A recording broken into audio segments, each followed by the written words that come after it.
in Brazel. Yeah. And you Sure. were born in Osceola, weren't Osceola, you? yeah. On June the 2nd, 1898. Mhm. A lot 1898. of memories from that time on, I'll tell you. We were interviewing a fellow yesterday who was born in 1898 also. He'll be 90 tomorrow. Oh, let me see. Hunt Rowe, you may know him. No, I don't. I think that you were recommended to us because you were the first woman town supervisor. I was, yeah. I was postmaster up in Osceola for 3.5 years. I resigned the collectors. I had been collector for 5.5 years, and I resigned that to take over the post office. So I had that 3.5 years. Well, then, of course, Eisenhower got elected, you know, and he closed all our fourth-class post offices. See, at that time, there was one in Florence, one in Osceola, and so then I didn't have a job for a while. But I always seemed to, if I lost one job, I got another, which I liked just as well as one before, so it worked out pretty good. See, I lost my husband after 17 years of marriage. I had 4 kiddies to bring up, so I had to take a job anywhere I could get it. And I always liked my jobs. I moved down to Camden, and that made it easier for me. You were a widow a lot of years then. Yeah, I've been away with my husband died in 52. I was too busy bothering getting a boyfriend. Had too many jobs to take care of. So, no. You must have seen a lot of changes take place Oh, I over the have. years. Yeah, I have. Yeah. In what areas do you think the biggest changes have happened? Well, I don't know. Tell you the truth. I tell them I'm staying in here so much I'm getting kind of nutty because I don't get out much anymore. This winter I've been in, well, last summer, just a year ago, I fell off that stool there and fractured my pelvis. Oh, my. To begin with. Well, then that began to get better, and then I fell out in the kitchen. I was getting up my breakfast out there, and my feet slipped. I went down over backwards under that counter there and hurt my back. Then I had to go in the hospital for a checkup, and I was in there for 6 days. I came home 4 days, and I had a gal come in and clean for me. And we'd had our lunch, and I went up to wash up the dishes. There's a little white thing on the floor right there, and I bent over, fell and broke my wrist. So I had a bad year last year, and I can't walk very good from these falls, I'll tell you. Other than that, I'd be all right. Looking forward to this year being a better year. I hope. If I don't, if I ever have to stay in here like I did last year, I didn't get out anywhere. Cause I drive my car. Of course, some of them around here have a fit because I'm still driving the car. One gal, she's a friend of mine too. She said, "You shouldn't be driving a car." And I said, "By God, I'm going to drive a car as long as I can see the road."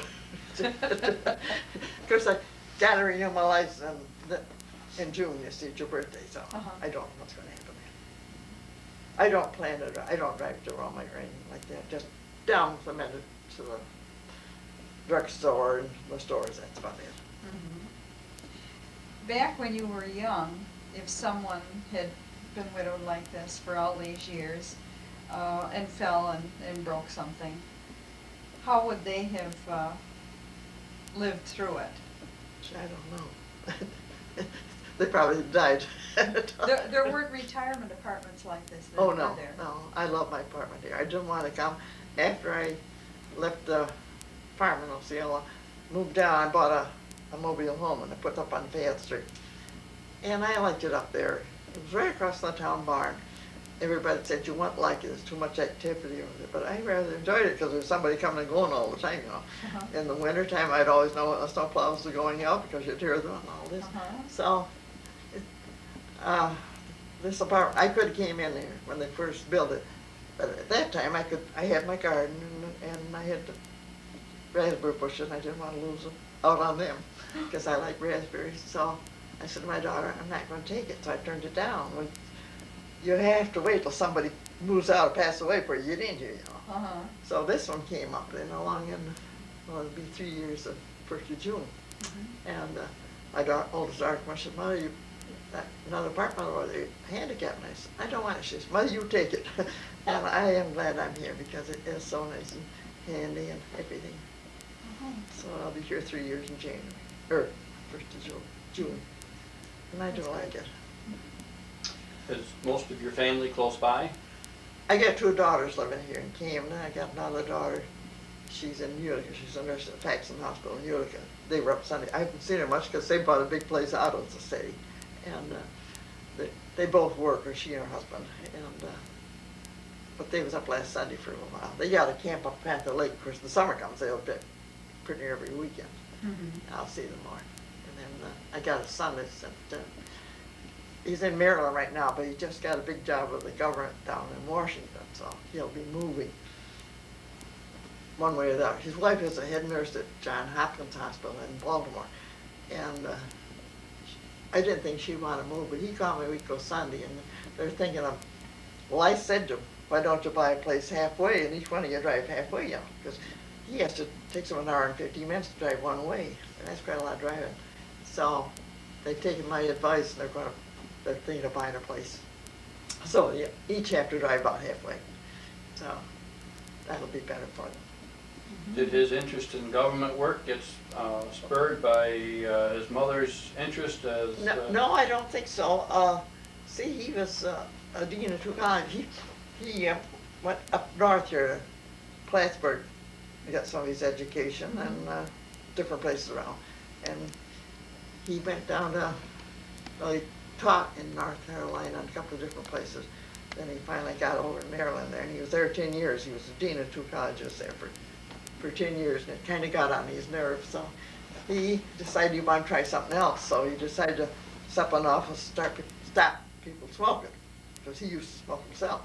And that didn't pan out very good. So then he put out some resumes, and he got a job not too far from home, which he worked about 2 months on when he got this other resume offering this job with the government. So he's taken that. Good. He had to go out to California and stay 2 weeks to learn this business that's for the government. He said he liked it a lot. So What type of government work is it? I don't know. It's evidently training. He's training people for, you know, fellows. I imagine kind of like for the Army. I don't know for sure, because he was in the service 4 years himself. 4 years. So it was after that he was just a country kid. Never thought about going on to college or anything. You know, we lived up in Osceola, and he wrote me home. Wrote me about 6 weeks before he got out of the service. I was working at Broadacres at the time. He said, "Mom, I think I'll go to college." I wrote back and said, "Good, you're on your own. I can't help you." And he got his 4 years college. He went on and got his other degree. You know, so he put 5 years in there, and he didn't have to stop and get that last year in. So. You say you worked at Broadacres? Yeah, What I kind of worked work? there at the on the switchboard. That came up, and well, my oldest daughter's father was a supervisor down in Utica. He was kind of one of the big shots down there, and I was working at Kirk's store at the time. And he came home one night and he said, "There's an opening at Broadacres. Do you think you'd like it?" And I said, "Well, depends upon what it is." He said, "Well, it's on switchboard. Did you ever have any experience?" I happened to work in Osceola years ago. Shores used to have a switchboard up there, and I worked there for 2 summers. And of course, I attended the switchboard, so I got used. So I got down to Broadacres. I was there 27 months, and I liked it. But my home and my kids were in Osceola, and one night we stayed up the nurse's residence, but we had to go down to the hospital to eat. So I went down one night for my supper, and one of the head Mickey Muck called me in the office. He said, "Ann, I got bad news for you." And I said, "I know what it is. I'm going to lose my job." And he said, "Well, there's anything that we are to blame for." But he said, "There's 2 girls down on Genesee Street. They're closing that business down there, and they had to take this examination." And Roseanne Callahan and I failed it twice, and so I was expecting to get it. So I didn't feel bad though. So I had 27 months there, so I liked it though. And it was every job was a good experience. Yeah. Well, that's quite a few already. I never had a chance to go to school and get an education. I quit school.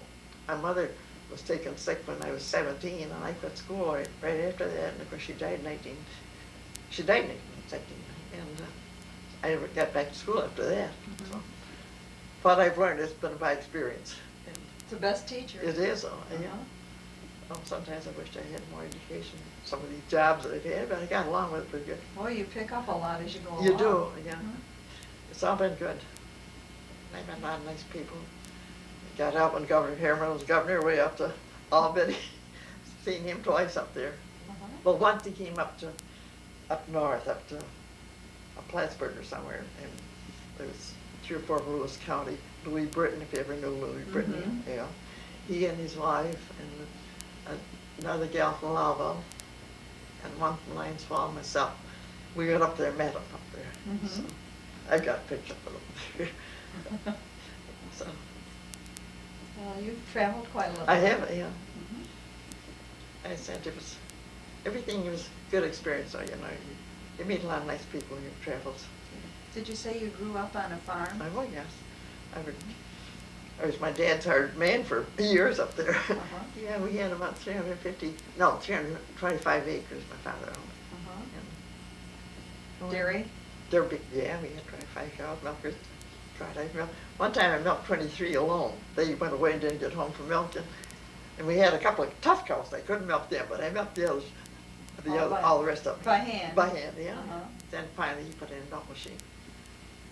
About 2 years before I sold the farm. So. How Oh. many others in your family, brothers and sisters? I had 3 sisters and a brother. This is my brother. He was the oldest. He was 3 years old. He died in 1918 with the flu. You remember that they had flu around everybody? I was heard dying. about it. And That was a then- big year for it. then I had a sister who was 14 months younger than I was. Then I got 2 younger sisters. They're living here. One down Tabor, and that was Camden. Mhm. And I stayed home after my mother died. I brought those kids up, and sometimes I think it was a kind of a foolish thing to say. You'd help your father do that, but I did it for my father. Because sometimes I don't know who you are. You don't mind it till you get sitting around and can't get out, you know, and then you're thinking, why don't the God see you? Uh-huh. One sister lives right over here on the Fayette Street, and she and her husband's never been here yet, and that kind of hurts. I quit going over there. I used to stop, I quit. I thought, it's two-way street. Yeah, I guess it is. I'm a stubborn little Irishman. In other words, you were daddy's little girl. Yeah, I was his hired man. Well, of course, he used to have a hired man, and, you know, my brother, of course, helped some when he was there. But after he died, I could mow. We used to take the team on the mowing machine, do the mowing. Had a reaper come cut the oats, I used to do that. Had a corn harvester, I used to cut the corn. I've done everything like that. You mentioned being Irish. Yeah. Your ancestors came right My from Ireland? grandparents came from Grandparents. Ireland, yeah. They came as a result of the famine, did they? No. I don't know how they come to get way over here. That's what I often wondered. Uh-huh. Of course, they branched out. There's an awful lot of somebody said to me, why don't you write a history? Well, I started it. But my Lord, then when you get in my own family and get their kids and everything, and I haven't done anything in the last 10 years, I don't believe. What was your maiden name? Hughes. Hughes. Mhm. That sounds Welsh. Well, let me tell you, it is supposed to be Welsh, I guess, but I don't. The Irish and Welsh got mixed up somewhere because I'm Irish, and I used to drive around up to the cheese factory, and I used to take it down. I had a neighbor that had followed the Congregational Church up in Osceola. So this young minister would come up for a weekend, and she wanted to know if he could ride down and catch the stage with me, and I said, sure. So my neighbor, she introduced me as Mr. Hughes, and meet Miss Hughes. So on the way down, he said to me, are you Welsh? And I said, no, I'm Irish. He said, well, Hughes is the Welsh name. That's the first thing I ever knew about. So it was funny, though. So I said, well, somebody got mixed up somewhere. Yeah. Probably your mother was Irish. Yeah, she was. Their names were Manley, yeah. Uh-huh. But no, it was on my father's side they got mixed up there somewhere. Any relation to Tom Manley? Yes, I had Uncle Tom Manley. My mother had some cousins Tom Manley. One of those, the one who froze his toes when he was Yes, lost in sir. the woods? Do you remember that? That was my mother's I've brother. heard about it. Yes, my gosh, he and Charlie Grant. Yeah, Uh-huh. I guess if it had been for somebody come along, they'd have froze to death. Elwin Rowell told us about Oh, that. he did, yeah. Uh-huh. Yeah, that's my uncle. Elwin is your uncle? No, Um, Tom I mean, Tom Manley Manley. was. Tom Manley is my, Yeah. my mother's brother. You knew Elwin? Elmer, sure. Knew them kids when they like that. They were a neighbor of ours in Osceola. We lived on Mile Park. Yeah, they were good kids. It's nice, a lot of the old timers on the hill, different sides of the hill, know each other. Oh, yes, yes, we used to go down to Osceola for every Saturday night in the summer for dances. They'd have dances. That's the way the kids got acquainted. Uh-huh. Oh, gosh. What age group would be involved in these dances? All the way from, Oh, 15 to 19, 20 probably, you know. At that time, the adults didn't go, or? no. Well, once in a while. Well, we had neighbors that played the violin. I learned to play the chords, so I got stuck with the chords a lot of times, which killed me because I wanted to dance. I had to play the chords. My neighbor Johnny Fox used to play the violin, and then I'd have to play the chords with him. So, Well, it goes with the old saying, if you're gonna dance, you gotta pay the fiddler. Yes. You had to pay it by being able to. that's right. Yeah. We'd go down there. It was 2 miles from where my father's house to Osceola. My sister and I'd walk down, you know, and dance till midnight, and then we come home, walk up the 3 big long hills. Mm-hmm. I said, you wouldn't dare do it nowadays, I'll tell you. No, God, we never felt afraid or anything. No, At that time. nothing to be afraid No, of. not then there was, but now, you wouldn't do it. Over in that country you could. Well, probably you might, but I don't know. You know, who might jump out of the bushes. So what else did you do for entertainment when you were young besides going to dances? Well, they used to have card parties around the neighborhood, Uh-huh. and sometimes they go, somebody bring their fiddle or so on, and then they'd have dance around the neighbor's shop. That was quite an event. Mm-hmm. Your parents would go with the sleigh load, pick up a sleigh load Mm-hmm. in the wintertime. When Have you mentioned- sing-alongs? Huh? Did you have sing-alongs? Oh, once in a while. Yeah. Yeah. When you mention dances, are you referring mostly to square dances or Yeah, mostly. round dances? Well, they had 2-step and waltz, you know. They were all the dances we knew. Of course, now I think their dances are crazy when they get on a dance. Well, I danced up until I fell here last year. I used to be able to get on a dance, round dance. I don't square dance because I broke my hip about 12, 14 years ago, and so I never square danced after that, but I could round dance. Mm-hmm. I love to dance, but when you can't, you can't. No.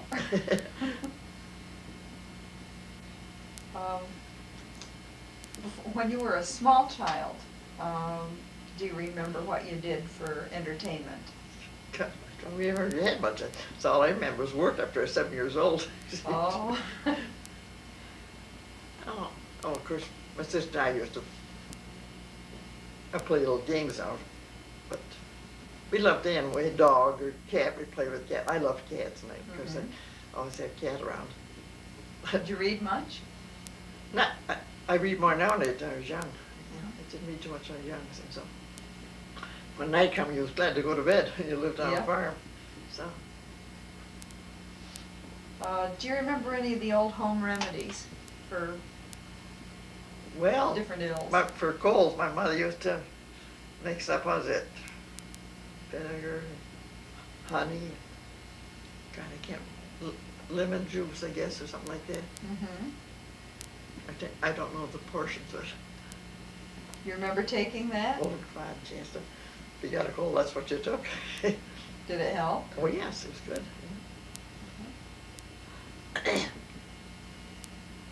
What about for sprains or insect bites or anything like that? Were there any special remedies? No, nothing. Turpentine they put on. Turpentine for insect bites? Well, I don't think I ever had too much insect bite. You just had to go on with it, keep going till it wore out, I guess. Or bee sting or something Something like like that, huh? Okay.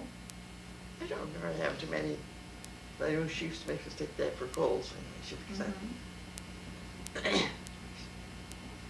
Sometimes you hear of poultices as being an old remedy. Well, yeah, for pneumonia or anything like that. I can remember my brother when he died in 1918. He used to go out thrashing in the fall of the year, you know, a neighbor and him. And he came home on a Saturday night and he went to bed because we were in bed when he got home. And the next morning was Sunday, so we went to church, and we came back from church. The hired man was calling the doctor. My brother was sick, so doctor came up and said he had such a pneumonia to keep him in bed. Well, we kept him in bed to make him mustard Polish. I didn't know more about how to make him mustard Polish, you know, when I went at it. I put down him, oh my God, it blistered his chest off. Uh-huh. But he died though, you know. They was taking him down, there was at that time a kind of a hospital down where the P&C is down here now.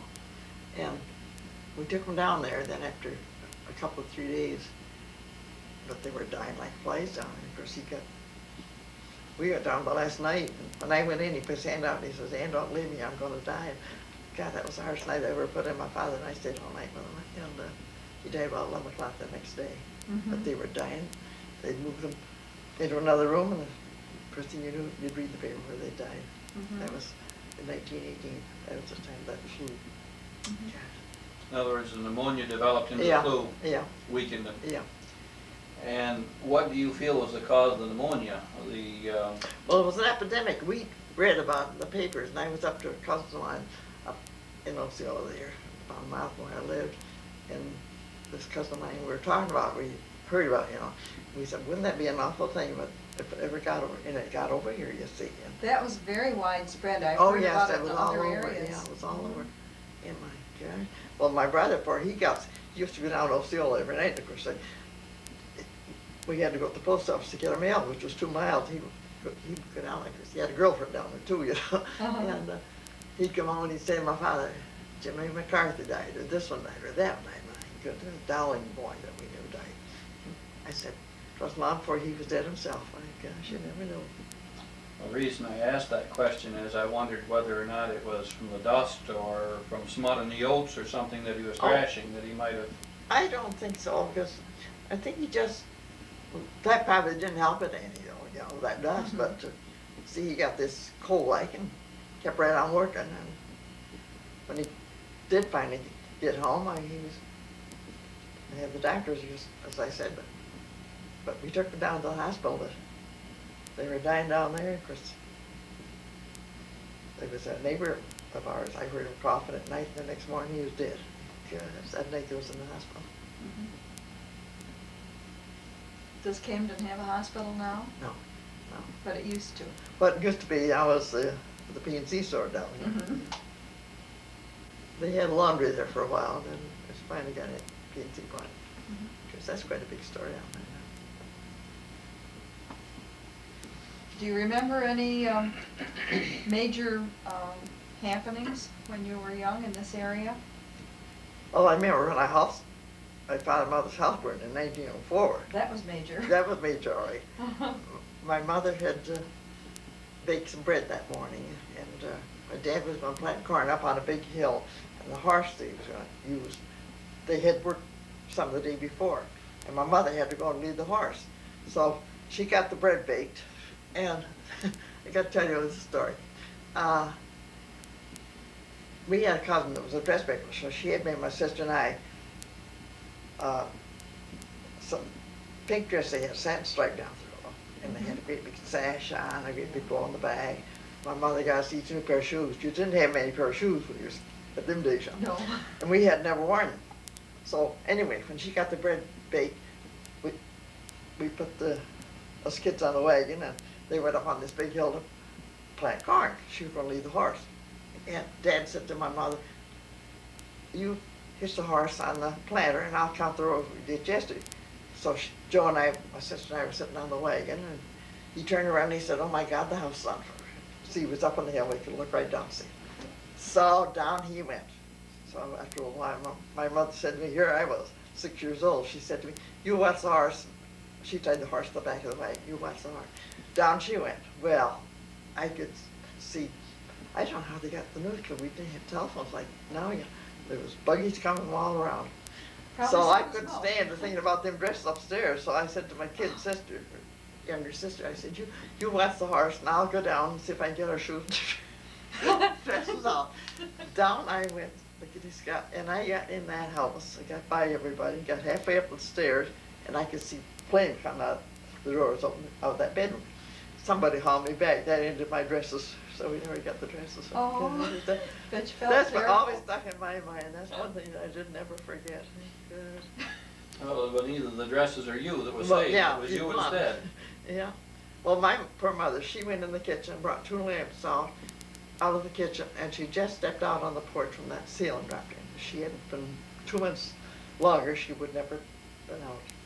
So I just said, but it's foolish to go into a burning house. Yes. Do you know what caused the fire to start? Well, I never knew, but I kind of feel that maybe the chimney might have been something, that chimney or something. She had hot fire baking bread, you see. Mhm. Because we didn't know it when we left, but we got up on top of the hill, it was too little time to go up with a horse. Yeah. And you turned around and there it was burning. And at that time, when anything started burning, it burned because there was no way of protecting it. Uh-huh. Well, we owned another house up on the hill, and we moved up there because they had to buy all new furniture like that. But then they had to build a barn, because as it was, they had to go back and forth all that winter, you know, do chores down in the barn. So they built a big barn that's up there now. Mhm. I got a picture of that house barn. Oh, it was taken years and years ago.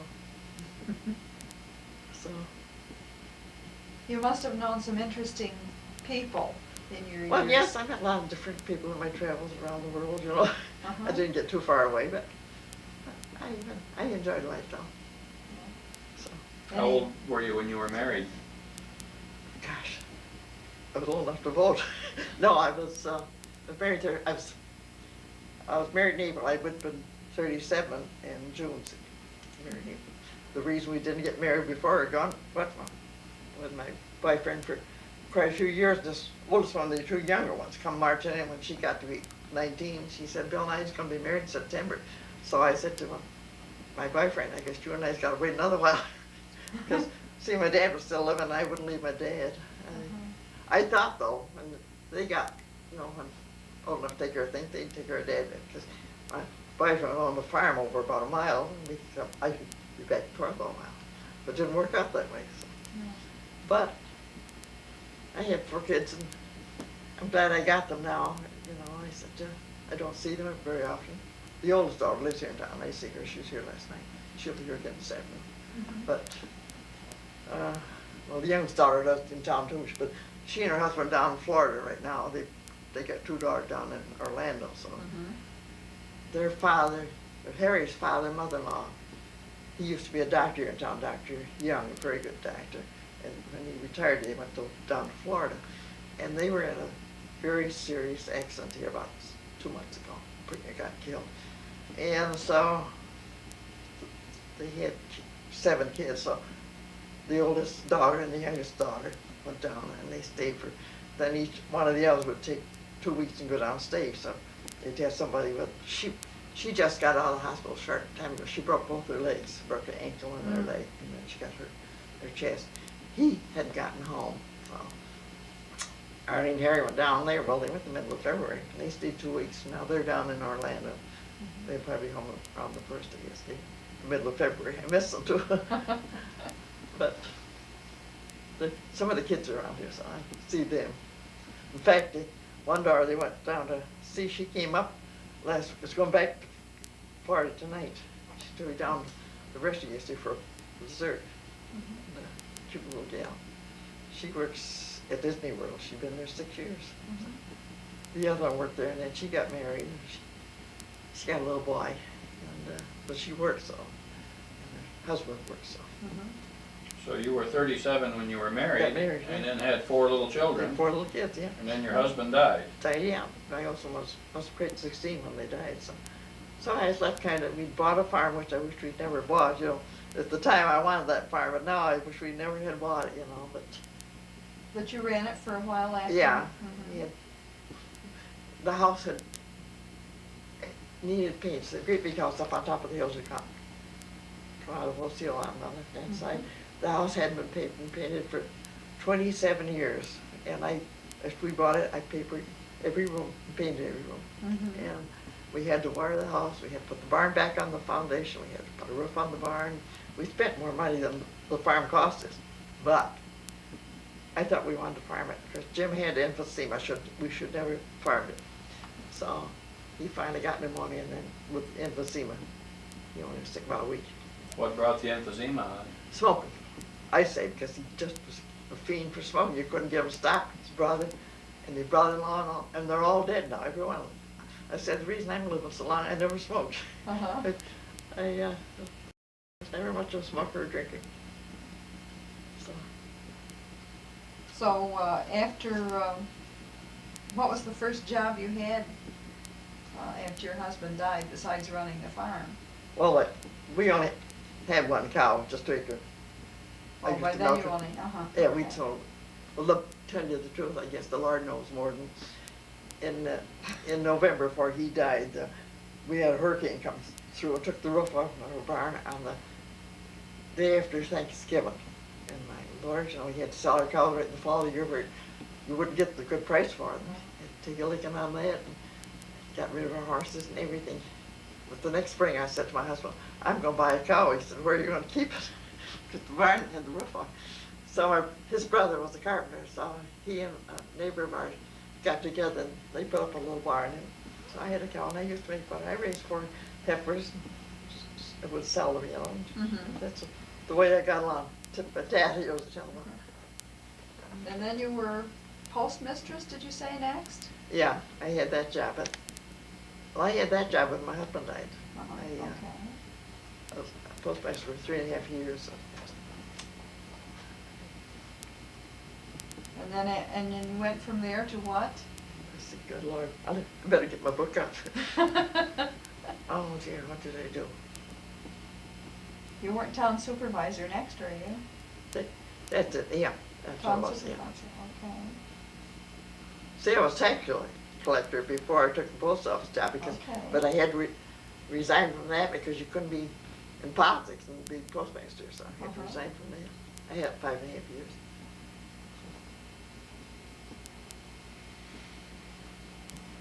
So after you were town supervisor, what year was that you started? 54. 54. I said And 4 years. I understood that you were the first woman supervisor in was, here. yeah. Mhm.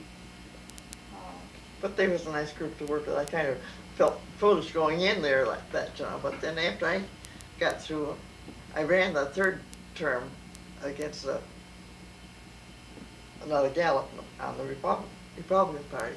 And of course she had a lot of relatives and she beat me by 5, but I didn't care because it was a long trip to Louisville and sometimes you had to stay over there late and get, you know, it's late when you get home.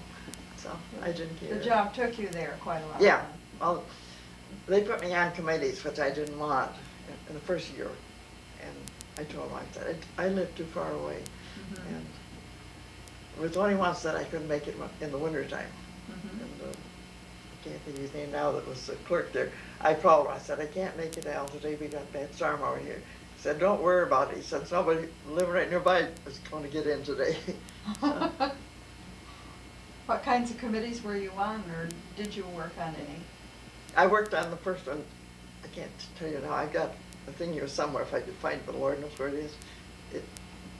There was different committees, see. Uh-huh. I think I was on the public health Public health. first there.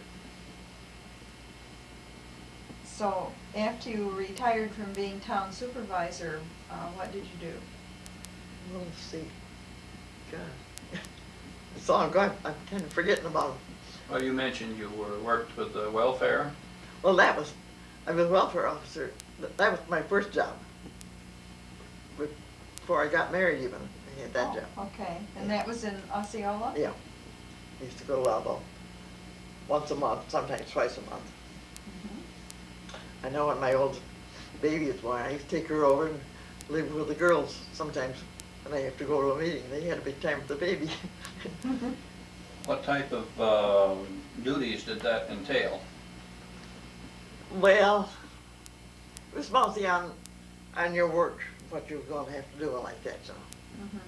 What I mean is, as a welfare officer, were you, what was your type of work? Were you having to approve or whatever welfare for different families or people? Well, yeah, if anybody was on wanted to get on welfare, they'd have to come to me, you know, and if I thought they were eligible, I didn't have much trouble, though. We didn't have much trouble. There's one old bachelor up there. God, drive me crazy. Well, then there's another family moved in right next door to us too. And this bachelor, I'm gonna tell you about him. Great big lazy old fellow, he didn't like to work very well. So he came up one, well, I had a neighbor that had a big farm, this helped me out, though. Had real Holly was, he used to be supervisor. And I was telling that Billy Britton wanted help, and he said, you tell him if you come over and do my help with the chores in winter time, we'll give him his room and board. And I said, good. So Billy came up one day to my house. I lived about a mile out of Osceola. He came up and I was all ready for him. So he said, I gotta have some help. He said, I gotta have something to eat. I said, Bill, I got a place where you can work for your room and board for the winter. And he said, by God, I'm not going. Well, then I said, you're not going to get anything. I didn't get anything either. He lived for a few years after that. And then this other guy that moved in to Osceola there, he started getting welfare, lived just above us. And then they moved down in Florence. And of course, we used to get some surplus food once in a while. They have to go over and get like butter and whatnot and pass it around to some of the ones I thought needed families, to have families. So one morning he was at my house at 5 o'clock in the morning before my husband died. I said, for crying out loud, I said, don't you ever dare to come up here again after food. I said, well, at that time, I guess he wanted an order, you know. I said, you're not going to get any more. This is it. You moved out of the town and we're not getting more. That was the end of that. Besides, you have to be tough with some of them. And of course, some of them you like to help out. But I got along pretty good with them all. You had to learn to judge The circumstances. the right ones to. That's right, yeah. Mm-hmm. And there wasn't near the red tape then that there is now, I No, bet. no. Now, I got paid so much a mile to go to Loudon. Mhm. That's the only way I made any money on it, you know. And that was probably 10 cents or less. 10 cents a mile, yeah. Yeah. It's about 100 miles over back, so you make $10 that day.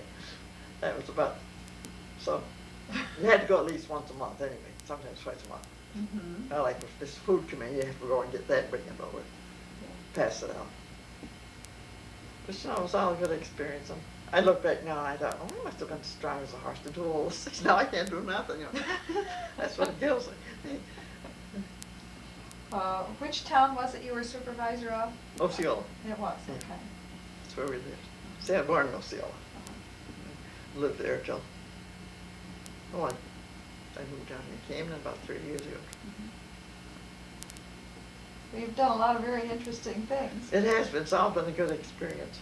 I started to write a history here of my life, but Lord, I said, we went along pretty good till I got into all our relatives here again. The kids getting married, my sisters getting married, and their kids, and then they get married. Oh my God, well, I You quit can't keep it. track of all that. I quit it. Well, they've been at me. I read it over here a couple of years ago, and I thought, that sounds pretty good. I should do more, because I sit around here, I could do it, you know, but I can't write very good. I broke my shoulder here, and can't raise my arthritis bothers me. So, but it was kind of interesting, but I said, when you start getting into other families and their kids and then their kids, like me, I had 4 kids, and 17 grandchildren, Mm-hmm. and I got 13 great-grandchildren right now. Uh-huh. Well, there's no end to it. Well, they probably are more interested in your life and what you remember from backwards. Yeah, back, you know, some of them are. Because they can keep track of what's going on Oh, yeah, now. oh, they do, of course. So, So, but I don't see a lot of them, because they're all working now, and they got their families like they. so many people we talk to say they wish they had listened when their parents and grandparents were telling things. Things, in a way. Because it's yeah. lost now, and you Yeah. can't go back and ask them the questions. Well, it's like, my father's younger sister lived about a mile. She, her husband, they had 2 boys and a girl.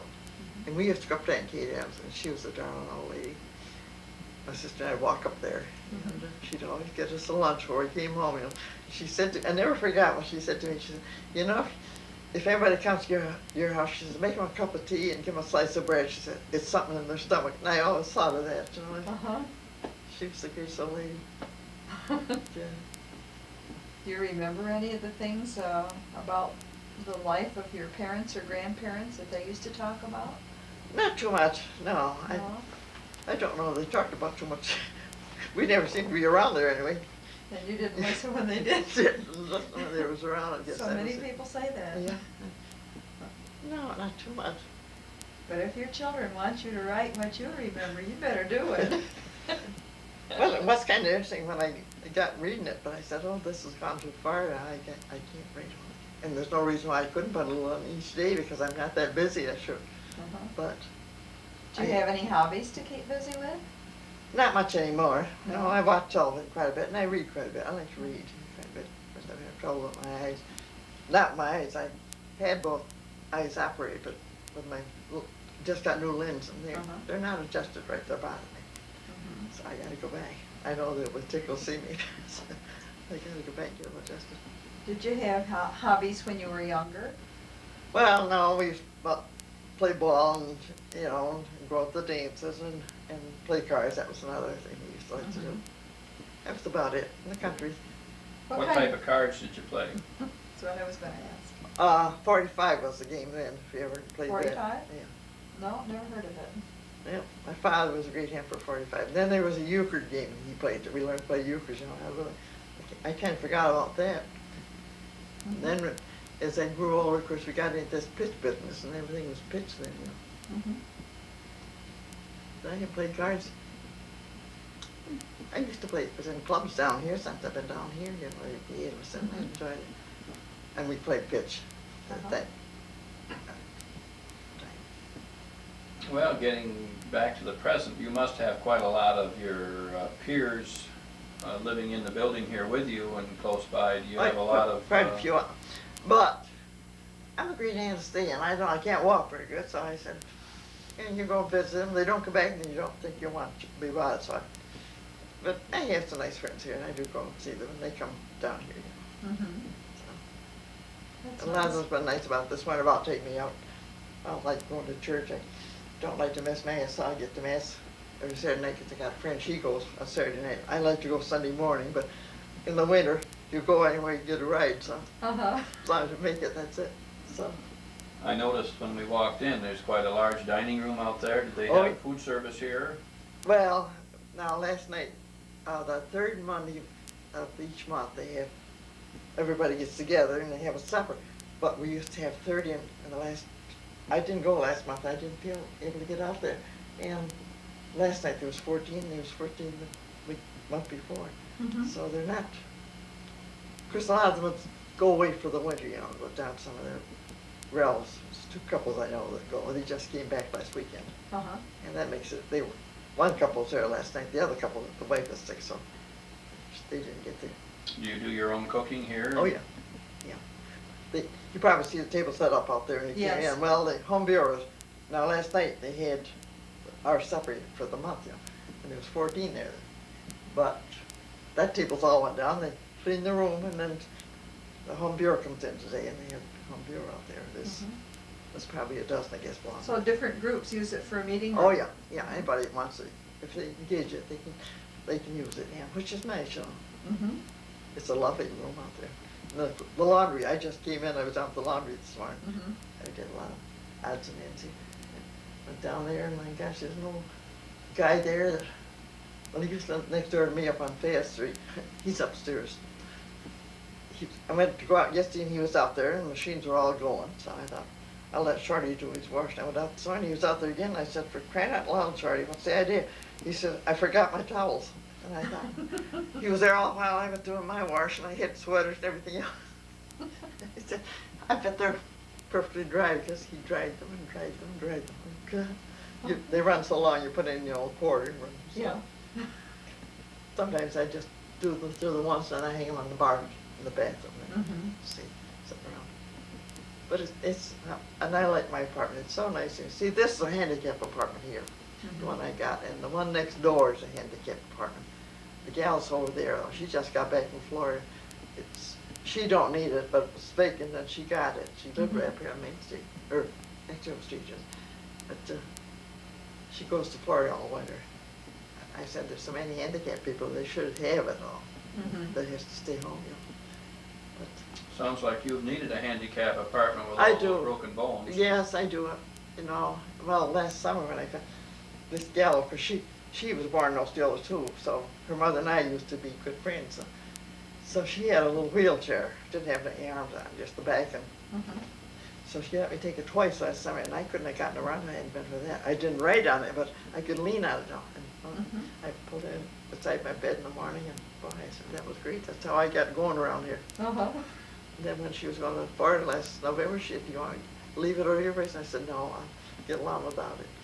I have the quad cane that I had when I broke my back on a sewing machine, and then I broke my shoulder and my hip. I fell out, went out my door up with the trailer and broke my shoulder and hip about 12 years ago. And I've cracked ribs, oh God, you name it, I've done it. Sounds like you've got kind of a calcium deficiency. Well, I don't know what it is. I guess I'm taking calcium tablets now. I've been taking all for the last year. You broke your back riding a snow machine? Yeah, Yes, I sir. told you my daughter from Europe has this Yeah. camp up Panther Lake, and my other daughter that lives over here on Faith Street and her husband, they wanted to go up to the camp with the sewing machine, so we got up there, and I rode in from the main road into the camp. You couldn't drive the cars in on Yeah. this sewing machine. It's pitch holes all the way through. He went very careful going in and coming out. When he got out and drove out in this field here, he speeded up a little bit, and it evidently had snowed and blowed over where his house. And he was going along pretty good jogging, a truck like that, and I screamed, "What's the matter?" I said, "Oh, I think I broke my back."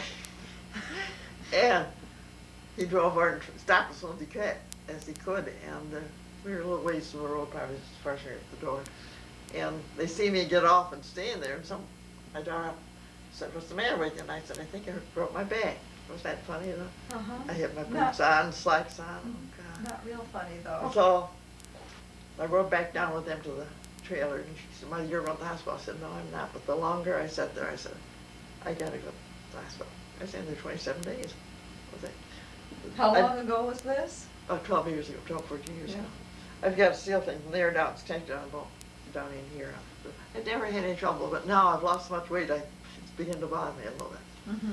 So, but I hurt my back when I fell last summer. That's what's bothered me the most is you don't pay me anymore, but just I can't walk much. That's what kills me. You want to get out and do more? I want to get out. I'm just hoping I can get out and walk on the sidewalk. Because I've been in there, you got to walk in order to keep your strength up, I think. Mm-hmm. Well, the sidewalks are pretty good today. Yeah, they turned out pretty good on. A week ago yesterday, I walked up, it was bare, and I walked up part way. Well, I was not going all the way out to Mecklenburg Street, but the wind was so cold, and I turned around and came back. So it made no sense. That seems to be a favorite complaint, if you want to call it that, of many of these people we talk to. I wish I could get out and walk, or I wish I could do like I used to. Yeah. Or as we were talking yesterday, fellow said, I'd love to go fishing, but I can't get around the streams and around the brush with a Well, cane. Oh, no, that's good. And so that this inability to motate like you used to seems Oh, to yeah. be It does bother you, like getting in the car, you know, because I get my own car better than getting anybody else's car. If I get in this leg first, I can get in a car pretty good, which I'm driving, I can do it. But I have to get on the other side. After I get this leg in, it bothers that joint in there. Mhm. That's why I think it's bothering me a little more, because I've been waiting more with other people. Mm-hmm. So, you say you've lost a lot of weight. You've been dieting to do so, or oh, has no, it been? no, I used to weigh 160 after my kids were born. Everybody gains weight, Joe. Mhm. And then I started losing weight, and I got down to 100. Well, when I broke my back, I was in a cast there for 6 weeks, you know. And I lost weight then. I could turn over right in the cast in bed, and then you could turn right in the cast. But I used to work at the liquor store down there, and I went back to work when I was still had the cast on down there for a while. Then I got the cast off, and after a while, she had a little girl, and I, of course, was the head Mickey Martha for a while, the gal that ran it, and then after her baby got big enough, she decided she was going to run the business herself, so I didn't work there anymore.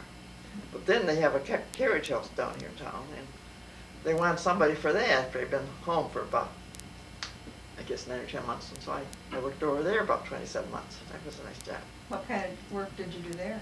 Well, just caretaker and be there when people come in, you know, like that, keep it clean, like that. That was nice. Neil Rachel, I feel, is the head of that now, you know. Mhm. She was at the time. She'd probably tell you about it. Mm-hmm.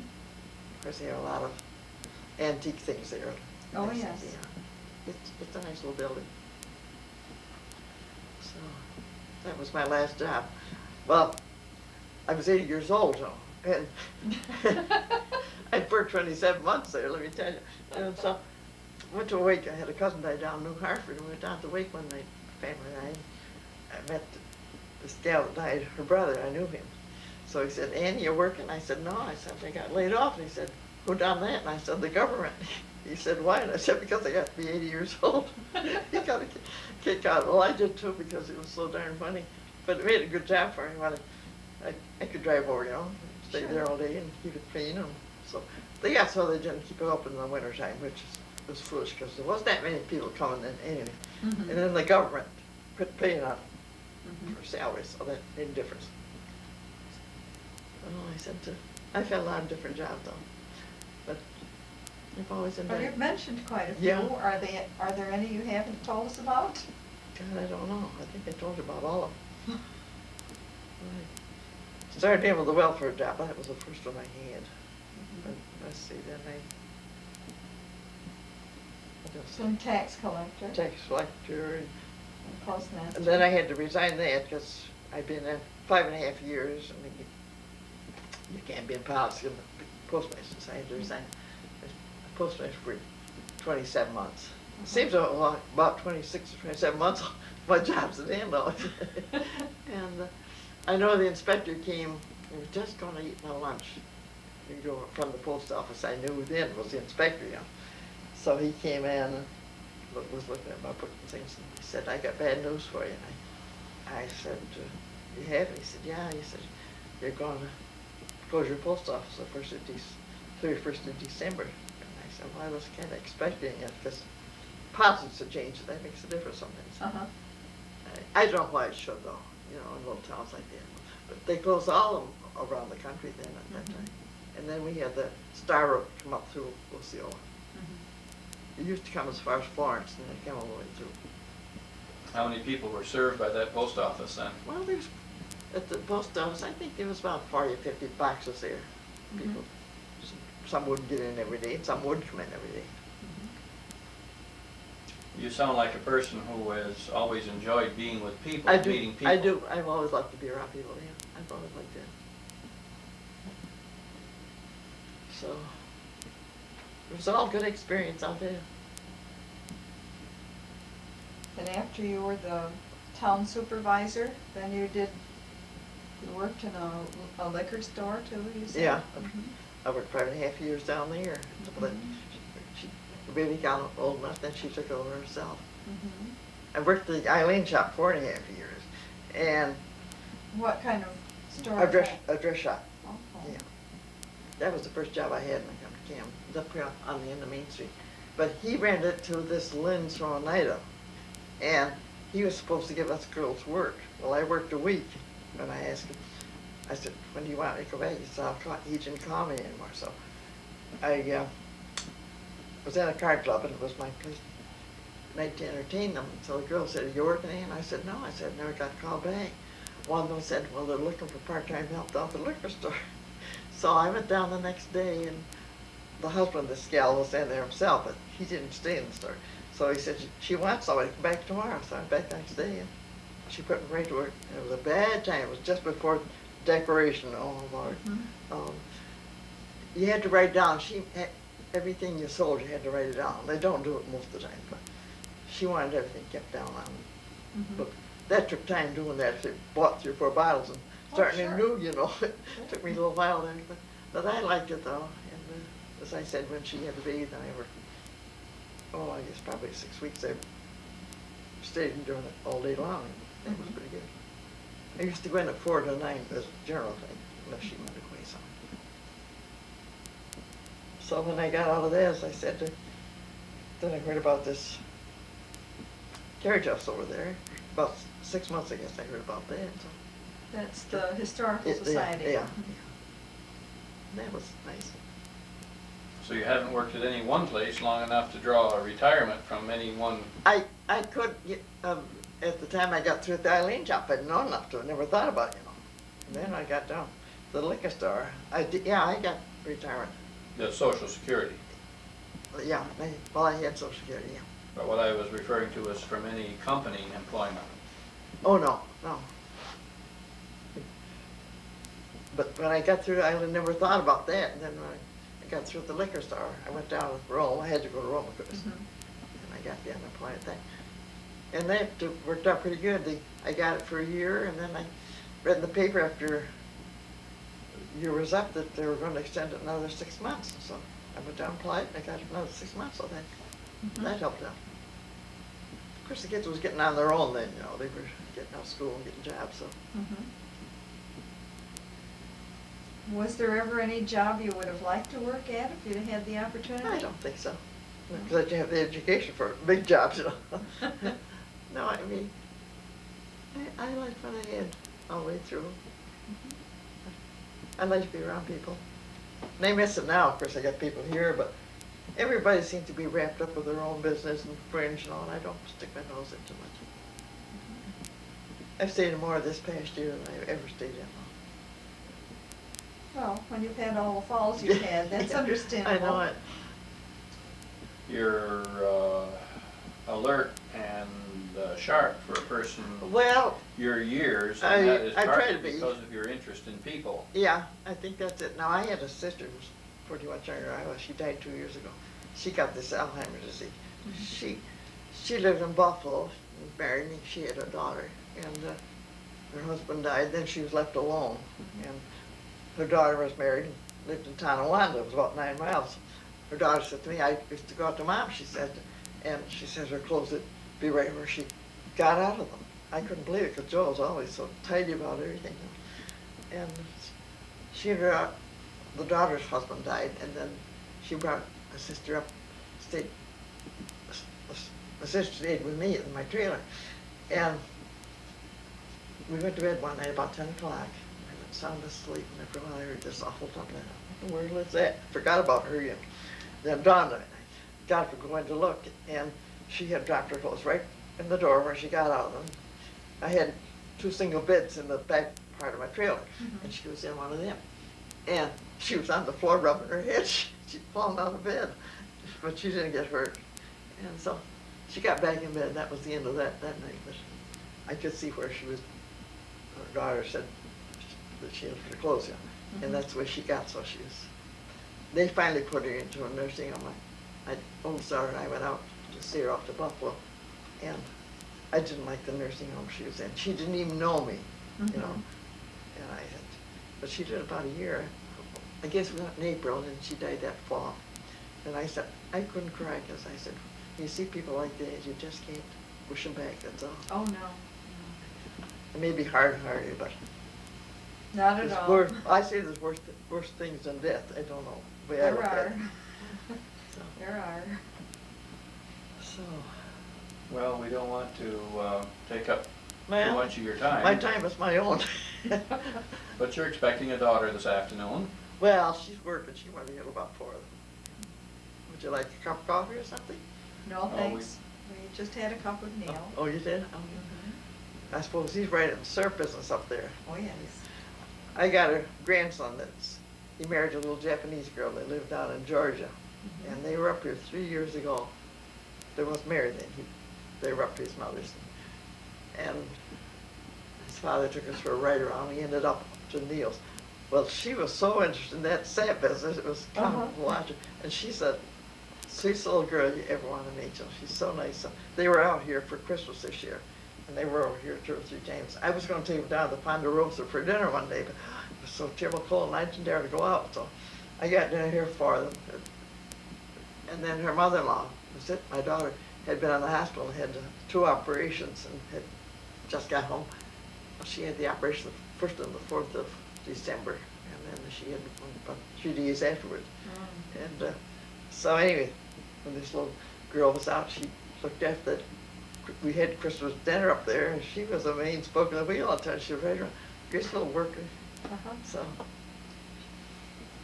Well, getting back to Osceola, what do you see as the future of the township or the area? Well, tell you the truth, I don't get up there. I drove up through there 2 weeks ago, last Sunday. I had a friend down in New Hartford, and she came up. We took her right up there. She used to live up, her people used to live up in Osceola. And we took her right up. I don't know many people. I know Mal, Quinn, and the Moores. That's about all I know. There's all new people have gotten in there. There's nobody much I know up there. The Nishos that bought my father's farm Of course, the father and mother died, there's some brothers, but they're way out west. And there's a son and a daughter there on the farm, but I understand the son's mind isn't too good. And I don't know whether they got a dairy or not anymore. They used to have a dairy, but I guess he isn't able to take care of it. And this little sister, she kills herself trying to work outside, you know, and do it all. I don't know why they don't sell it and leave it. Give it up. There isn't the amount of dairies there used to be. Oh, there's hardly any dairies in Osceola. I think that's about the only dairy that there is up in Osceola. You can't call it dairy because they don't send no milk to the milk station or anything anymore. Mhm. Everybody that I knew when I was a kid had maybe 1 or 2 cows. You know, if they didn't have a dairy, they'd have a cow or 2 for milk for their families. Mhm. But now nobody gets cows around. Did you raise your own potatoes? Oh yeah. And- After my husband died, my neighbor would plow for me, and I had potatoes every fall for my family. Yeah. Mhm. They had a garden too? I had a did you? garden. Yeah. Oh, I liked outdoors. Just Probably did a lot of canning and preserving. Yes, yeah. I always loved canning. And did you used to raise your own meat too? Well, when my husband was alive, yeah, I did for a year or 2 after he died, and then I gave it up. So, How'd you used to preserve that? By canning or? well, I canned some, yeah.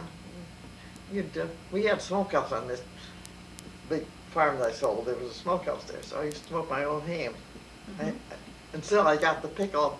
His name was Ondi. I had a meat market down here, and he used to make the best pickle for hams, you know.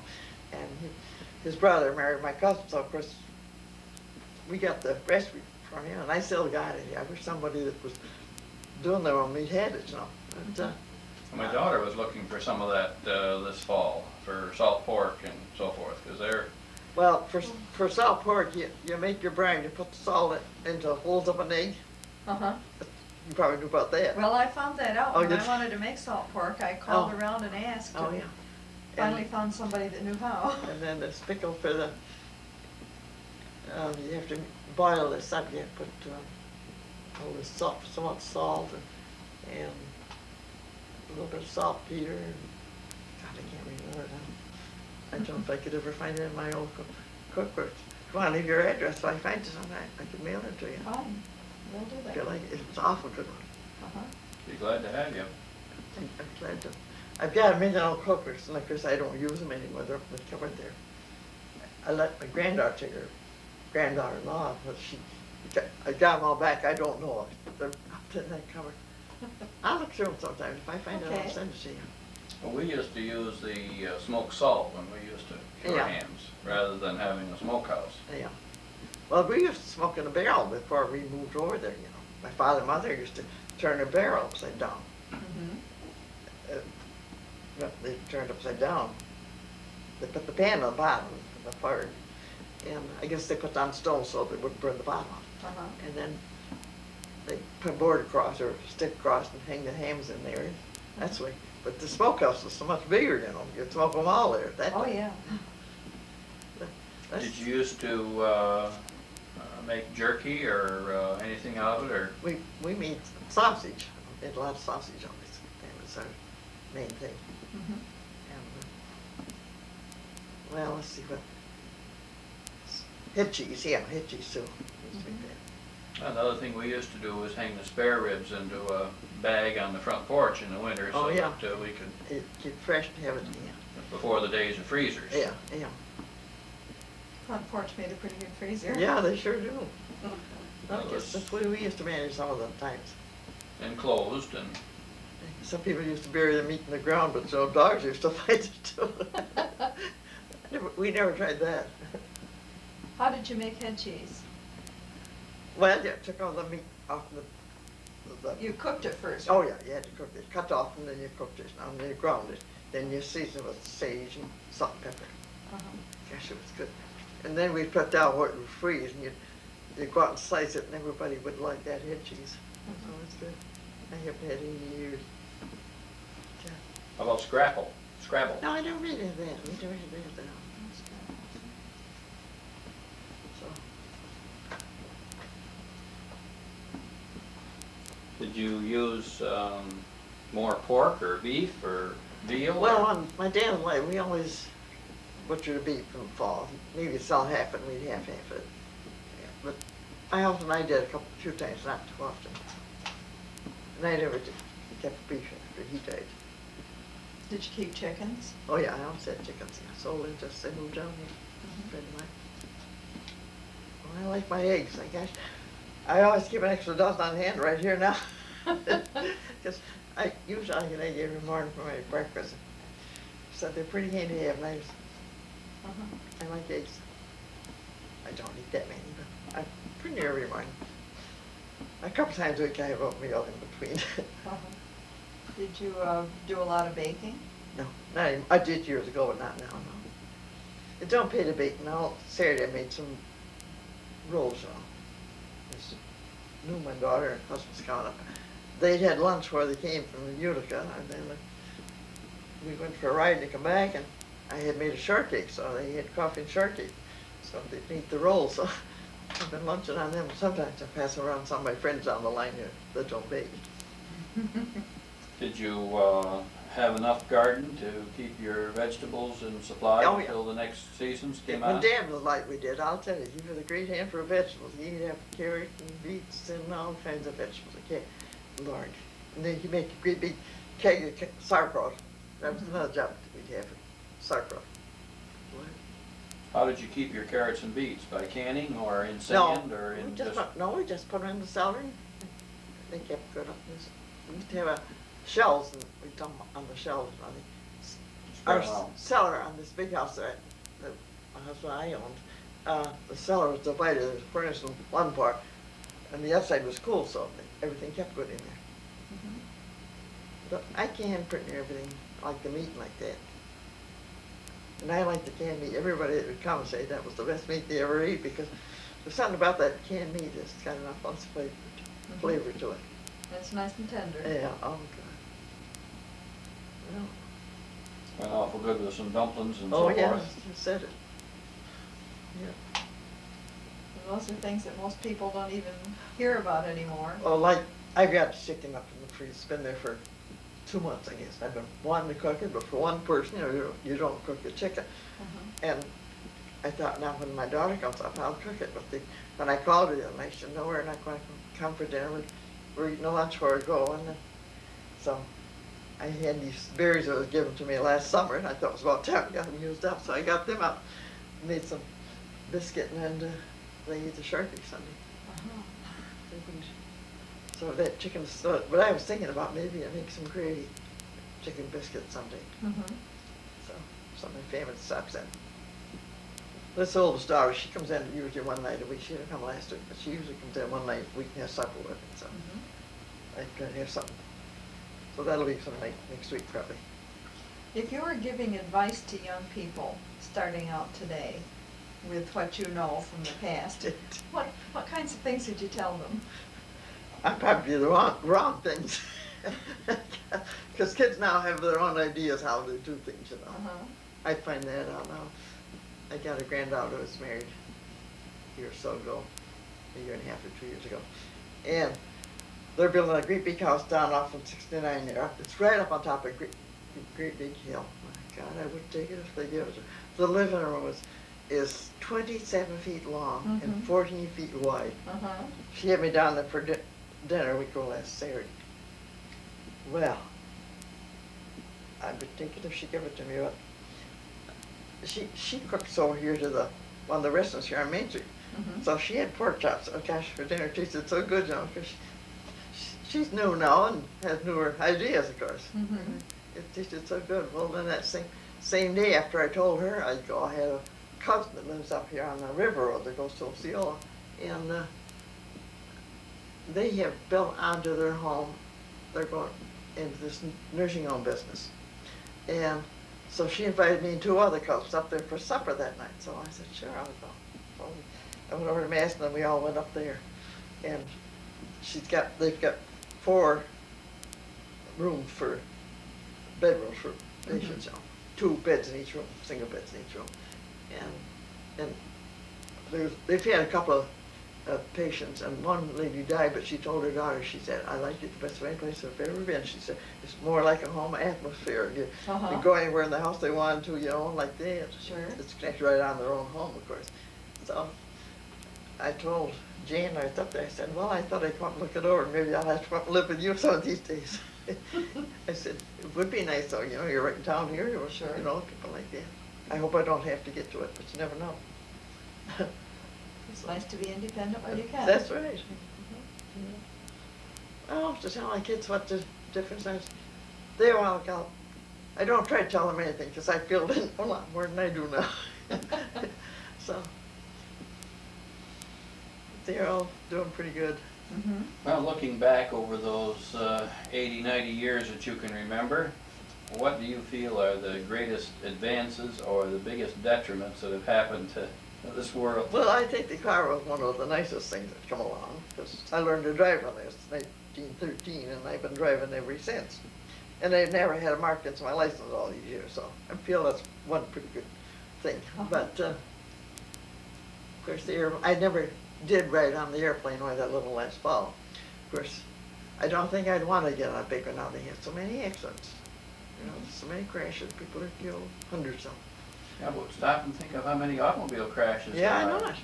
Per mile traveled, the I know. airplane is far and away safer. I guess it is probably. Oh, probably if I had to go a long ways, a chance to get on one, I'd get on, I'd try it. Like my granddaughter said, Jesse, Grandma, come on down on a plane someday. I said, there's no danger of me getting on a plane all alone, my goodness. She flew up just for a few days, 'cause she's bought herself a new car, and she's coming up in the summer on her vacation for 2 weeks, so she's gonna drive up with her car. This little gal that was here yesterday. So, What do you think of the welfare system now compared to what it was when you worked in it? I think it's an awful scam right now. I think, my God, anybody can get on welfare if they want. I know so many of these young girls get pregnant and got a kid, they get everything handed right to them. And I don't think it's right. I think that they could work a lot better some of us older women, but they just don't have to. I got some friends that, some of these little gals, well, I was talking to another friend over here on 2nd Street, and this little girl, she had a baby out of wedlock, and I was talking to my neighbor, and I said something about this gal, and she said, oh, she just left here with a baby. She said, she's got a nice apartment down here on 2nd Street, and she says she don't have to worry about things. She gets the welfare all the way through, and I thought, good. I wish I was as lucky. It kind of brings you up, though. Well, I went down one night when my daughter, when my daughter was in the hospital, I went down to my oldest daughter. She stopped in to see her store, and I can't walk in the store, so I got her leaned against one of the carts up there. Years ago, they used to have a chair somebody could sit down, but they don't have them anymore in the stores. This little gal came along with the kitten. She said, hello, and I looked at her, and I thought, who's that? Darn it, it was this little gal that's got this nice apartment down on 2nd Street. Oh, gosh, well, but I think it's terrible. This welfare would be a big deal. Do you find that maybe people are stronger if they have to struggle for things? I think so. I think they appreciate things more too. You know, I think the more they get, the more they want. That's what it's like to me. What do you feel has created the mentality or the direction toward this? Oh, I have no idea. I wouldn't want to say it because I don't get enough anymore to know much about what's going on. But Well, I wondered if you were going to say some of the television or what. That's well, I do think a lot of people now. My youngest sister lives down here on a road goes into Tabor, and she watches television. She lives alone now, morning, noon, and night. And I called her this morning. Her son-in-law's down in New York in the hospital. She don't know how he is. He's been in the hospital since last Wednesday. I didn't know it till Saturday. And in fact, his wife has stayed with my daughter Saturday night, and I guess she came home last night. Oh, yesterday's Monday. She must stay down there Sunday night. She came home last night because Bart said no, but she didn't know anything about how her son-in-law was at all. Didn't know what was the matter or anything else. So you talk with her, and she don't seem to catch what's going on half the time. And I said, don't tell me she's getting Alzheimer's disease. But I think if you don't keep your mind occupied, that's bound to happen. And that's the way Jo was. She wasn't much of a hand to read or anything, you know. Mhm. And I try to keep busy and gap with somebody. Probably drives them crazy, but at least I talk with them. Well, it's a nice way to be. Yeah. And I think you're happier for it. Well, I enjoy meeting people and being with people. Mhm. Of course, as I said, they got this big room out there. In the evening, they used to congregate out there. But I went out a few times when I first came here. But when I'd go out, they'd all get up and leave. And I thought, well, gee, I must think I'm not going to stay out here. So I didn't go out anymore. Oh, I go out once in a while, but I was out there. Another a friend of mine lives down on the other end. Down here.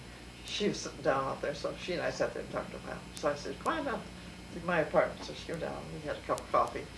Because I've known her all her life. I'm older than she is, but in fact, her grandson married one of my granddaughters, so. Mhm.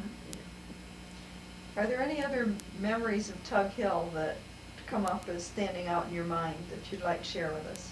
Oh, yeah. I never was around Tug Hill. We lived up in Osceola, of course, and was up north Osceola, and that was right next to Tug Hill, of course. You know, my dad knew all the people up around there, but now this girl that was next door, her mother and father lived way up. We used to call it Peaky, north Osceola, and that's right next to where you go into Tug Hill, you know. Mhm. And I knew all them up around through there, but I do read about, you know, the Tug Hill through the paper once in a while. There's an article in it now.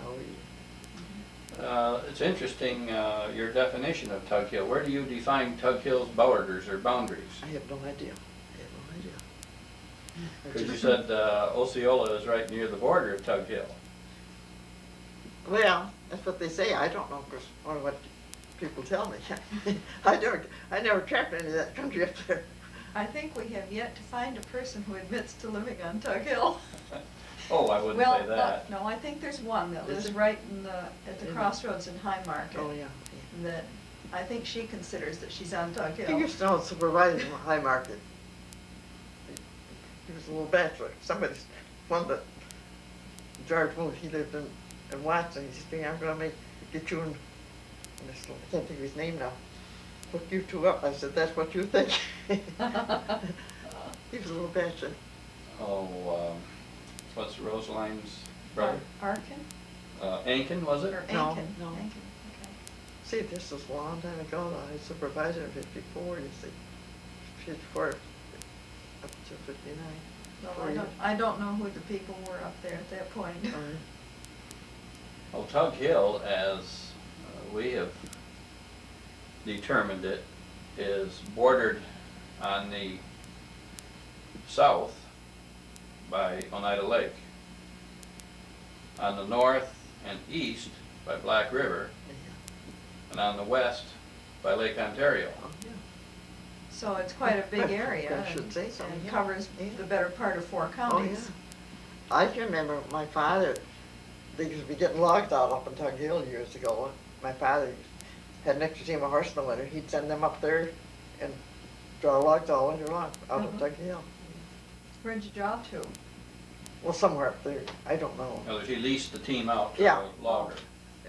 Well, he had his own driver, you know, Yeah. it'd be somebody he knew that had the horse up there with that Raymond or all, one year. Up at Monteola, probably. Somewhere up in through there.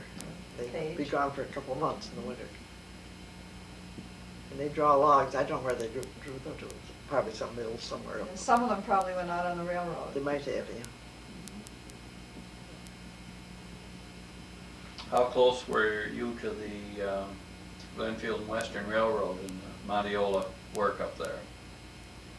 I wouldn't know. I That's never- quite a ways. Well, that's over near Boonville though.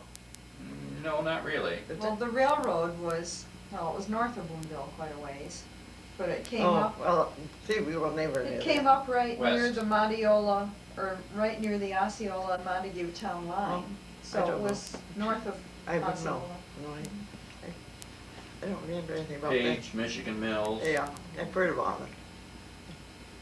I never was up through there. Mhm.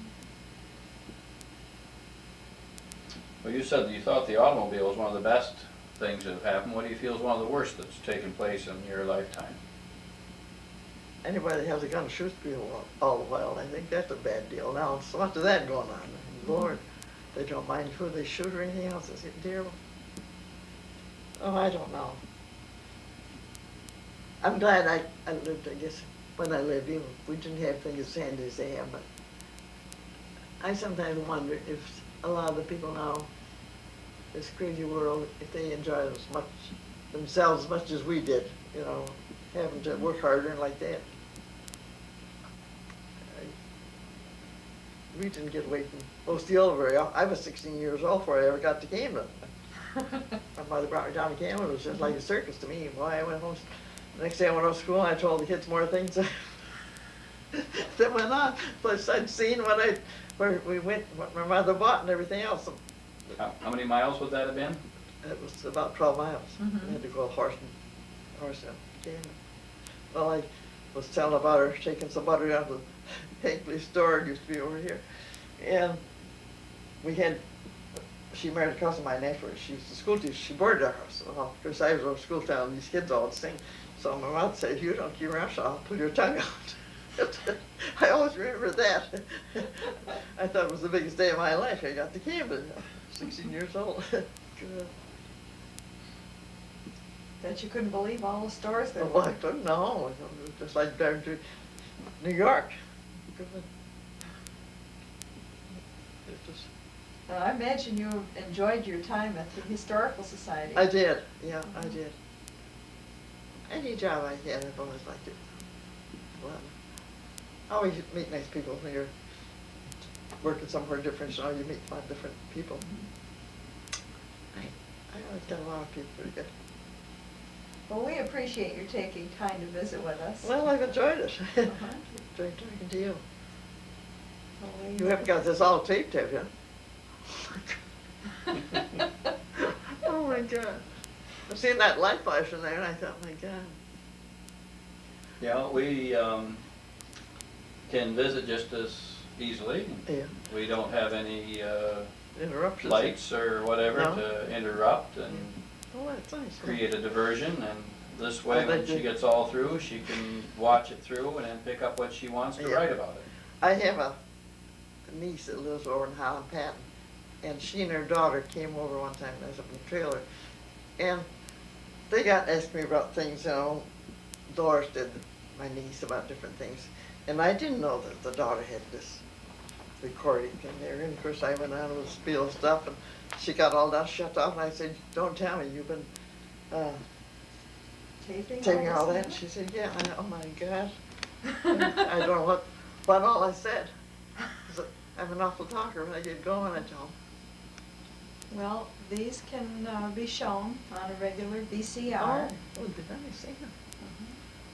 And the commission is going to have them on file. Oh my goodness. And I would guess that copies would be available to anyone who Yeah. wanted one. And Yeah. it's possible maybe your children would like one of Yeah, these sometime. I probably would. Mhm. Well, if we know about it, we might be interested in it. Mhm.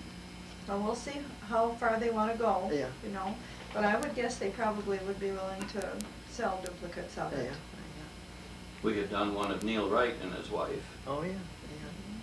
What did Neil say? He's 70 years old, you say? You say he's He's, 70? he's Yeah. 70 or a little over. Yeah, I can't remember how old he said he was. Gosh, I can remember when all those kids were born about a mile from where we used to live up there on the Uh-huh. main road, Joe. Mhm. Don't seem possible. Gosh, I am getting old, huh? No, you're only as old as you feel. I know. You know, some days I said I feel like about 20, nowadays I feel about 120. Uh-huh. But I have arthritis now. I guess old people get that, especially with broken bones, you get it pretty bad. Mhm. This arm, I can't reach up in the cupboards here. It kills me. I do have a gal that comes in one morning a week and helps me with the heavy things. I get along the rest of the time alone. I guess you deserve having some help. Yeah. Yeah. Well, my daughter made sure I had somebody here because, well, last summer I didn't get out of the house hardly at all. I stayed practically all summer. I'm in hopes I get out more this year. These people that bought my house up in Osceola, they came from California, you know. And pardon me, it's a great big 13-room house, you Mhm. can imagine. And they've got, between them, they've got 8 or 9 kids. They've both been married before. Mhm. And But they're all up in California, so they're out there now. They go out there in January and stay till April, they come back in April. But they own some land over near Lake Ontario, and they're going to get they have the airplane that I rode in, and they're going to have a strip over there, and also they're going to build a cabin over there. Mhm. And they got this big place up for sale, no sale. My husband and I bought it for $1,200, and we Mhm. bought it. And I sold it in 61 for 5,000. Everybody said, "You want to get it?" I said, "If I don't, I'll keep it." I would have, Mhm. but I let it go because I wanted to get out of it. I was alone.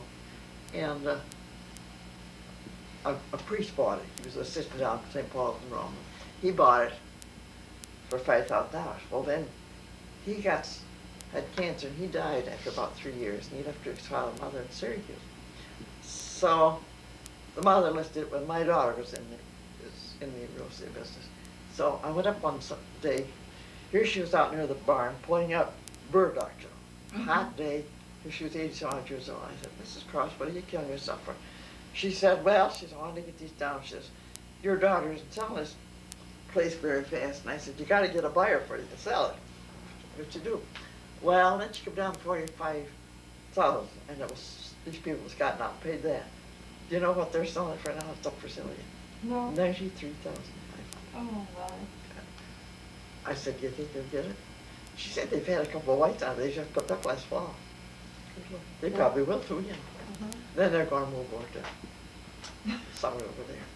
Well, that's better interest than the money you got for it by putting it in the bank even. Yeah, yeah, but don't do me any good. What year did you buy it? My husband and I bought it in 1940. In 1940. We paid $1,200 for it, but You said you'd gone through it and papered it I and painted it? painted it and Yeah. put the barn up, was off the foundation, put the barn on the foundation, roofed the barn. How much acreage was there? It was 109 acres. It's quite 109. a little in there. It's all grown up to wilderness now. Uh-huh. Sometimes that makes it more desirable to some That's people. it. I bet you $1 they'll get some of these people from outside will come and pay that junk for it. Well, I'm glad somebody else got it. So when did the priest's mother sell it? Well, let's see, She sold it for 45,000? 45,000. You don't know what year that was?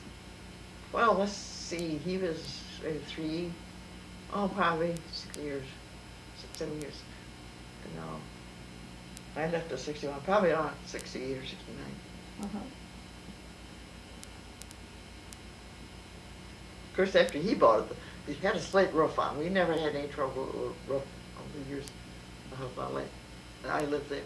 But after he got it, they had a hurricane, took the roof off. He paid over $7,000 to no roof on. Oh. The priest did, yeah. Mhm.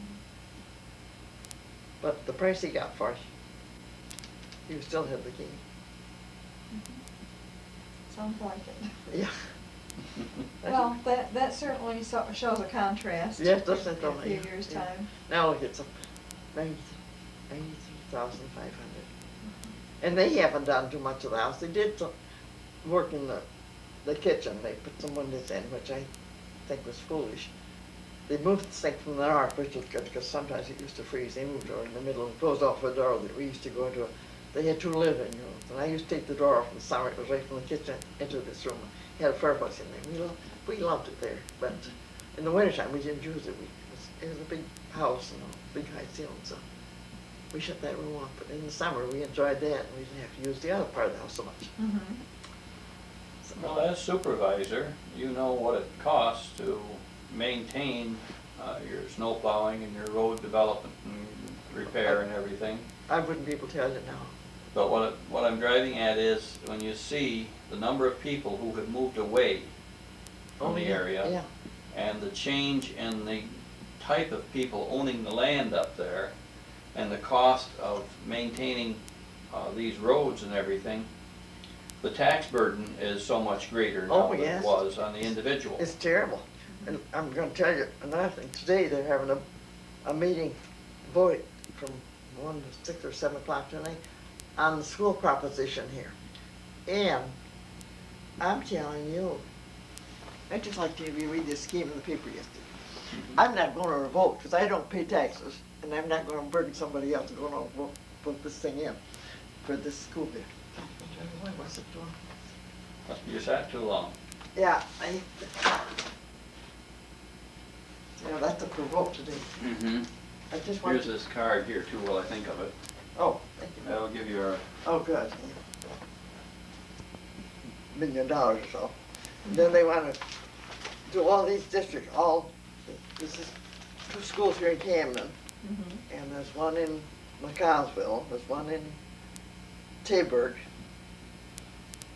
and one, well, there used to be one up Osceola, they closed that and sold that up there.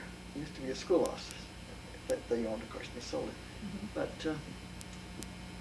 I said, I'm not going to vote today because I don't think it's right to make the few people that have to pay taxes pay such an enormous amount, while they could get along without the pool for a while. The state make the schools do this. It's kind of too bad. Well, it's nice to have one if you can afford it. Oh, yeah, that's right. But, I'll play devil's advocate on that a little bit. I am not one in favor of paying more taxes than you. no, But one of the best exercises, or one of the best physical things, I think, is swimming. well, that's what, I got a friend down, she goes down the Y in Rome every Monday and swims, because she says it's great and she can get around a lot better. Well, I suppose, I never did have a chance to swim because we never had swimming pools years ago. And probably, if I could get in the water, I might be able to get around better. But, I would rather see a swimming pool than I would a football team. yeah, I'd rather see a swimming team than a football team. If it comes to a choice. choice, yeah. I would rather see a swimming pool Oh, yeah. than a gymnasium, I know it, but but they want all of it. yeah. But there, you see, look at the amount of money that's running into them. $2,640,000. Is that just for one thing that was there, or is that combined? That's the McConnellsville. Yeah. Well, see, they want to build a new school down there. Their kids come up here, but. they want- $1,960,913 for Ann'sville, and Yeah. $2,132,393 for North Bay.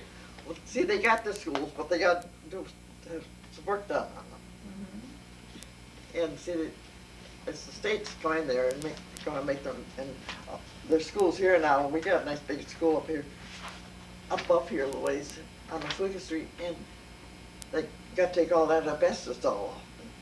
No, Oh, yes. it's got to all come off. Mhm. That's going to cost a lot of money. Then got to put something else on you. And it used to be thought a good substance to use. Sure, yeah, that was great. I think they're all going crazy. But you still stay interested in local issues. Oh, I like do, this. yeah, I do, but I can't walk good today, and I said, I'm not gonna climb around where I don't know where I'm walking. I haven't been out much, so. Well, 2 different ones called me, remind me of it, and I told them I knew about it. And I'm not going over about something on people that don't want it. I haven't talked to anybody about the taxpayer about it, but I know being a taxpayer myself, I wouldn't be in favor of all this. Why don't they split them up? Have one get something done and then we'll live do the other.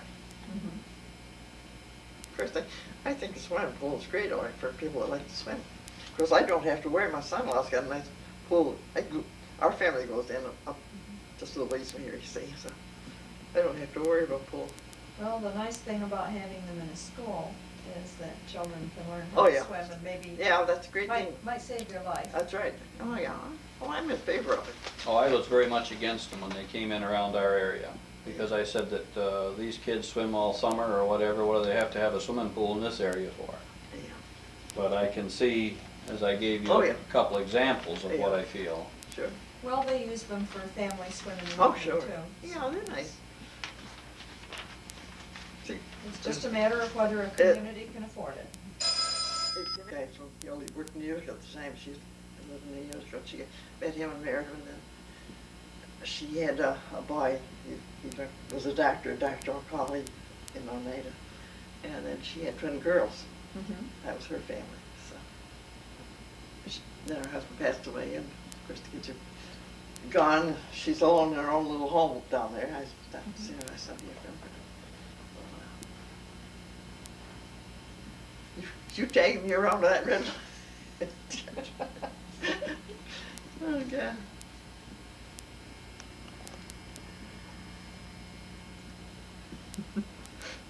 Well, you make good subject to tag, don't you? I don't know, I wondered.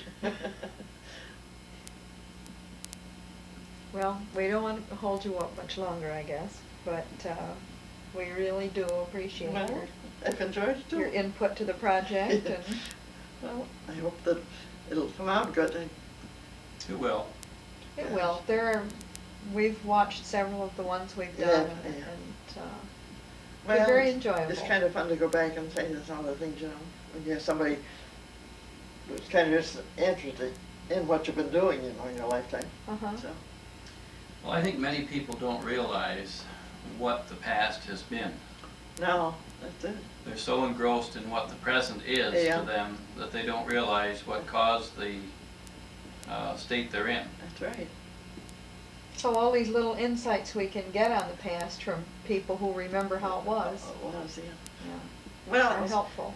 think how handy as they are nowadays. They got things to do everything with, you know, and it makes it a lot easier for people. You go to clean, you got an electric cleaner and everything to do with. I said, like washing winds, you used to climb up on a step ladder. Now you got a long handle brusher outdoors. The way I used to my trailer, I got the pails and the brush down here, but I have a guy come. He takes them out and cleans them for me, so I don't have to bother them. You have to do your own maintenance on your apartment here then? Adjust the windows and curtains is all. No, if anything goes like the, one of the hands on the washbowl got loose and went right over near the mirror, and the boss came in and fixed that for me. Mm-hmm. I don't have to pay for that. I haven't had much trouble since I've been here. I got no pretty good. No, I sure like it. It's been a nice, it's a cozy, nice. I couldn't believe when I got this morning it was below zero down there. Uh-huh. I said, it was so nice and warm, although I had turned the furnace down pretty well. Uh-huh. It was nice and warm around when I get up in the morning. Well, the calendar says spring. Yes, I know it did, but just missed it somewhere. Thermometer didn't find out yet. Yeah. It says, well, tomorrow's gonna warm up, I guess. Uh-huh. Well, that's good. It'll get here sooner or later. Sure. You passed over a statement that you made that kind of has stuck with me that I've kept thinking about. You stayed home and took care of your younger sisters. Yeah. And now they don't come and see you, and maybe it was a mistake. Well, Are you feeling that they kind of resented the fact that big sister became mama and I don't know. Because I made the mind and tried to bring out right anyway, which I'm glad I did. They turned out pretty good, so It really made two families for you. oh yeah, it did, yeah. in other words, I'm thinking of the psychology of it as to what that did into relationships. Well, we're good friends, we talk on the phone like that, but I used to go up and see, now, one lives over here on Fayette Street. But there's a Cedar Pines, they call it, up in Osceola, they dances, you know, dance place. And they go up there every Saturday night like that. And she, if I call her, she'll talk to a few minutes, then she gets right on Cedar Pines. I get put and go through the ceiling, because I don't get up to Cedar Pines once or twice a year. And she gets it going, because she meets a lot of people there, and she'll be talking about all these people she met and all that, which is good. But You'd kind of like to go yourself. we go up to eat, and as I said, this little friend of mine that she came over in Hartford last fall, she loves to go up there and eat. We have our supper up there, and then she likes to dance, and she and I used to dance around it together, but I couldn't round dance last fall, so I had to sit and, of course, the gals that I knew that danced with her, they didn't get in there late, and I put in froze this. It was near the north wall, and the wind was right on that side, John, like, if you Oh, get yeah. cold, I mind the cold anyway, and so finally, the gals that were dancing, only I got one to dance her, and then she was ready to come home, so I haven't been up since, but see Peggy and my sister, and they go about every Saturday night up there. Uh-huh. How much younger are they than you? Well, the older one of the two, she's about 9 years younger than I am. The other one's 10 and a half years younger. Florence. See, Florence, the youngest one and I, the oldest one and the youngest one stayed home. The other two got married. Florence stayed home. She got married a couple of years after I did. But I was getting so anxious, wonder if I was ever gonna get married. It must have been quite a strain to have a boyfriend that you wanted to marry and not be well, able to. And I knew him all practically since we was kids, because we went to the same church and everything. He was a nice guy, and it was a nice family. But he waited, and he had a lot of patience that he did wait so long. Uh-huh. But he was awfully good to the kids. And I tell you, when I lost him, I missed him, I'll tell you, because he was so good around the kids, like very agreeable.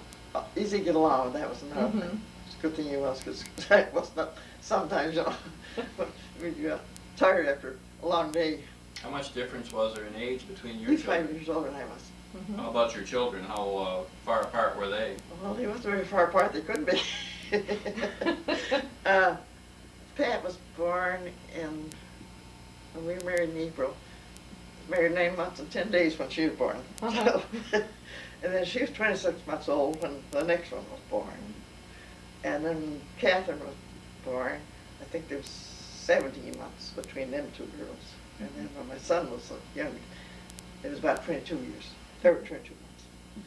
So, but I'm glad I had them right along together, because they grew up together. And I said, when Pat was a baby, I spent more time with her. You probably know if you Oh, had yes. children, Uh-huh. first. But then when they got coming along, get playing together, wasn't no trouble at all. They entertain themselves, play together, Yeah. and like that. They'd fight and play together, get along pretty good. Yeah. There's my 4 or 3, two of my oldest daughters, my son there, and then that one that's the nurse, the youngest daughter's over there behind your Mhm. husband there. That's my 4 kids. Nice family. Pat was, she was 53 now here in the 2nd February. Yeah. Mhm. And the other one is, well, her birthday's just the 5th March, I can't think. And the boy's birthday's coming up in April, 24th of April. And Katie's is 5th of July. Mhm. So, Well, I think we better wind this one down. Mhm. And thanks again. And maybe someday you'll get a chance to see this. I hope so. I Oh. would like to. But the day I went on the airplane trip, they have a correspondent for the scam paper. So she called me one day and said she'd like to come down right about my trip, and I said, okay. So she came down, she lives up here on Sugi Street. And, or no, over up in Westfield, up and over that is. And so I went and put up a blouse on. I should never put it on. Big purple spots on it. I wonder if I should show you this. It's off already. Yeah, this first flight at age 89, Yeah. and you're kind of, did you feel a lot of apprehension about it, or? No, I didn't mind a bit. It went right down the first day it went down, and got right in that plane. It's 4-seater. I got in with him, and so I sat in the back seat. And as I said, he started out, and it was so hazy, he didn't dare to go north. That's where he wanted to go.